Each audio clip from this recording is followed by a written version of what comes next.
Glow sticks are super fun. I love using them a lot around Halloween and New Year's, but I'd never really taken the time to think about how bending a piece of plastic can make something glow. So today for my SRP project, I'm going to explain that. The first step to understanding how a glow stick works is to think about its basic mechanics.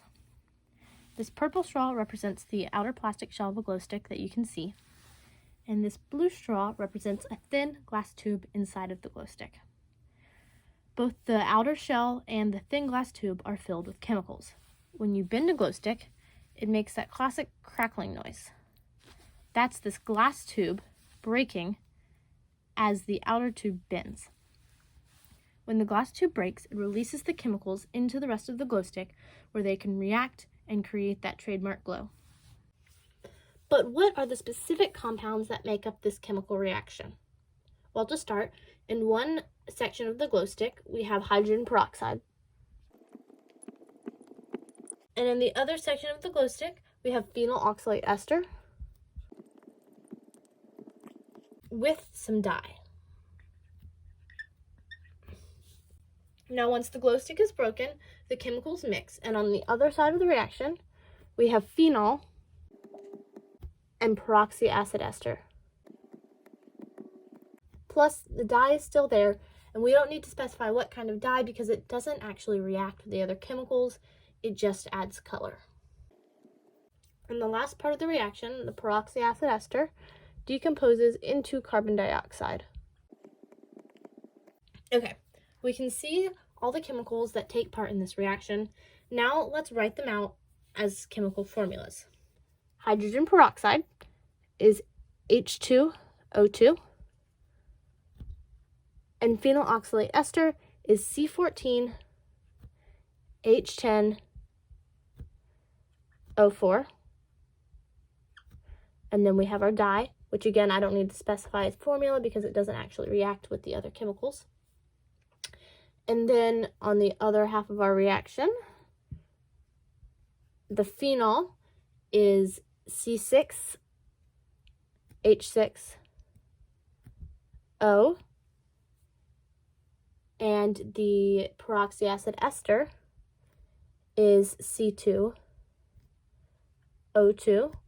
again plus dye.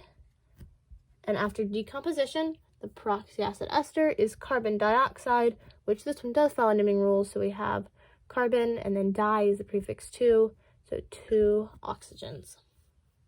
Okay, looking at this chemical reaction, let's think about the chemistry standard 2.2.2, which tells us to look for evidence of chemical change. We can see on one half of the reaction, we have these set compounds, and after the reaction has occurred, our compounds have taken different forms, which means they've turned into new chemicals, which proves that a chemical change has occurred.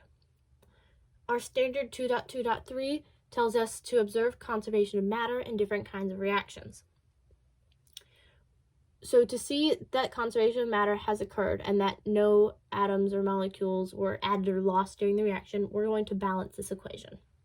To start, let's look at hydrogens. There are 2 plus 10, so 12 on this side of the reaction, and 6 on this side of the reaction. In order to make them equal, I'm going to put 2 moles of this, so now we have 12 on both sides. For oxygen, we have 1, 2, plus 4, so 6 on this side, and 1, 2, oh, I see a mistake. This is supposed to be a 4, it's C2O4. So now we actually have 1, 2, 3, 4, 5, 6, making both sides even.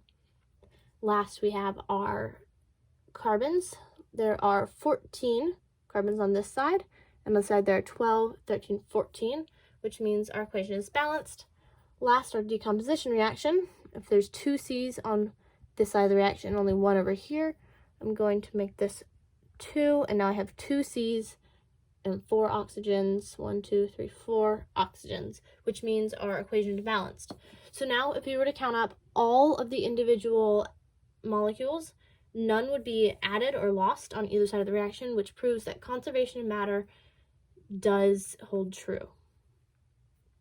Okay, so we have our reaction. We see what chemicals are made, what chemicals change, But why does this make it glow? What about it creates light?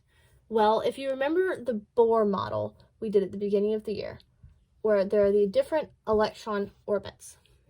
The electrons in the dye at the beginning of the reaction are all in their set places, but then the reaction occurs and releases energy, and that excites the electrons and makes them jump up into different orbits. When electrons jump orbits, it actually creates light, and so as long as the reaction is happening, energy is being released and the electrons are jumping up into different orbits. As the reaction ends, there's no energy being released anymore. The electrons settle back down to where they started and light stops being released. So now you know how a glow stick works.